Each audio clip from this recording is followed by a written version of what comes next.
আজ আমি তৈরি করলাম এঁচোড় চিংড়ি। প্রথমে নুন আর হলুদ দিয়ে এঁচোড়টাকে হালকা করে ভাপিয়ে তুলে নেব।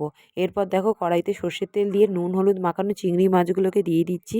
দিয়ে চিংড়ি মাছটাকে হালকা করে ভেজে তুলে নেব। এরপর ওই একই তেলের মধ্যে গোটা জিরে ফোড়ন দিয়ে কেটে রাখা আলু আর পেঁয়াজটা দিয়ে দিচ্ছি। আলু পেঁয়াজটা হালকা ভেজে নিয়ে তাতে দিয়ে দেবো টমেটো কুচি, নুন হলুদ, জিরের গুঁড়ো, ধনের গুঁড়ো, লঙ্কার গুঁড়ো, আদা রসুন বাটা দিয়ে মশলাটাকে ভালো করে কষিয়ে নিচ্ছি। মশলাটা দেখো এখানে কিছুক্ষণ কষিয়ে নিয়েছি। এরপরে দেখো এঁচোড়টাকে দিয়ে দিচ্ছি। এঁচোড়টাকে দিয়ে আরও 2 থেকে 3 মিনিটের মতন ভালো করে কষিয়ে নিচ্ছি ঢাকা দিয়ে। এরপর ভেজে রাখা চিংড়ি মাছটাকে দিয়ে আবারও ভালোভাবে নাড়াচাড়া করে নিয়ে এখানে পরিমাণ মতন জল দিয়ে দিচ্ছি। জল দিয়ে ভালো করে নেড়ে নিয়ে ঢাকা দিয়ে দিচ্ছি যাতে আলু আর এঁচোড়টা সেদ্ধ হয়। এখানে দেখো আলু আর এঁচোড়টা সেদ্ধ হয়ে গেছে। এরপরে গরম মশলার গুঁড়ো আর ওপর থেকে ধনেপাতা ছড়িয়ে ভালো করে নেড়ে নামিয়ে নিলেই রেডি হয়ে যাবে এঁচোড় চিংড়ি।